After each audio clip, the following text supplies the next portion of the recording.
نام ہے تو وہ اس نام کا بھی حوالہ میں دے رہا ہوں. اب اس تاثر کے لیے بھی علم غیب ہے.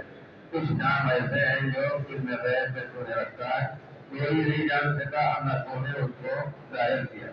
اور علمت آدم من خلقك وانزلته في كتابك اور اس تاثر کے لیے بھی علم غیب ہے.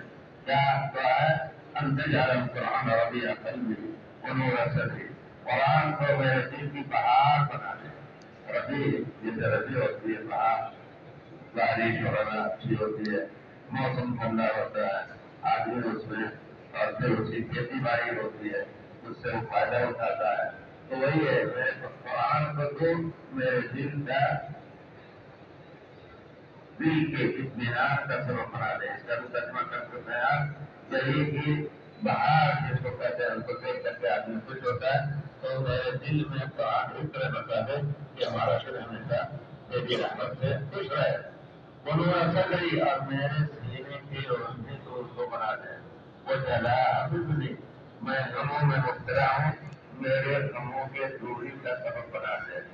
وہ ذهب عني چھوٹے بڑے غم کا کے جانے کا سبب بنا دے.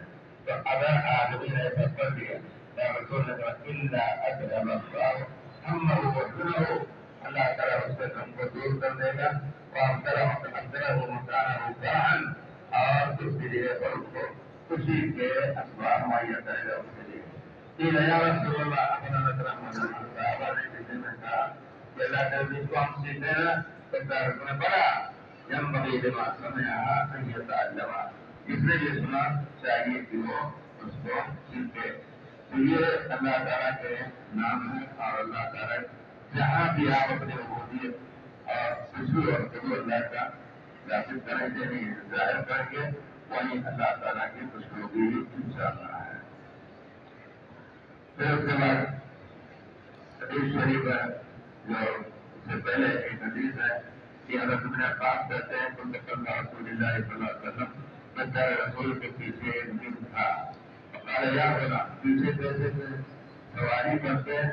اس روایت میں آئے کہ کوئی سواری جیسا حضرت معاذ کے دن سواری کرتے لیکن اس میں یہاں ظاہر میں یا ہونا ان دیوانوں کا کلمات کے بچے میں چند کلمات تمہیں سکھاتے رہتا ہوں. احفظ اللہ اللہ کی عبادت کرو اللہ تمہاری عبادت کرے. الجزاء من جنس العمل مشہور ہے کہ جس طرح تم کرو گے اسی طرح تمہیں ملے گا. غلط کرو گے تو غلط کرو گے. احفظ اللہ یحفظ اللہ کی عبادت کرو اللہ تمہاری عبادت کرے گا. احفظ اللہ تجد تجاہک اللہ کی عبادت کرو تم اللہ کو ہمیشہ اپنے سامنے پاؤ گے. کوئی سوال تفکر اللہ تو سوال کرنا تو جب اللہ سے سوال کرو. کوئی سوال تفکر اللہ کسی سے مدد مانگے تو صرف اللہ سے مدد مانگو. سوال مانگنے کو مطلب اجتماع کرائیے مطلب صحیح جان لو یقین کرنا کہ پوری امت کے لوگ اگر اکٹھا ہو کر کے تمہیں کوئی نفع پہنچانا چاہے اور اللہ تعالیٰ کو نہ چاہے تو نہیں پہنچا سکتے. اور اگر پوری امت اکٹھا ہو کر کے تمہیں نقصان پہنچانا چاہے اور اللہ تعالیٰ نہیں چاہتا ہے کہ وہ نقصان پہنچا سکے تو اللہ تعالیٰ تمہیں نقصان پہنچائے گا. اللہ ہر چیز کو اللہ تعالیٰ نے لکھ دیا ہے. وہ کہتے ہیں اقلام کرو قلم اٹھانے کے لیے اور اللہ تعالیٰ نے لکھ دیا ہے کہ محفوظ میں. گویا دعائیں جو ہے من احب ان ينسأله في اثره ومن احب ان ينسأله في اثره اور کیا ہے آپ اس کو من احب ان ينسأله في اثره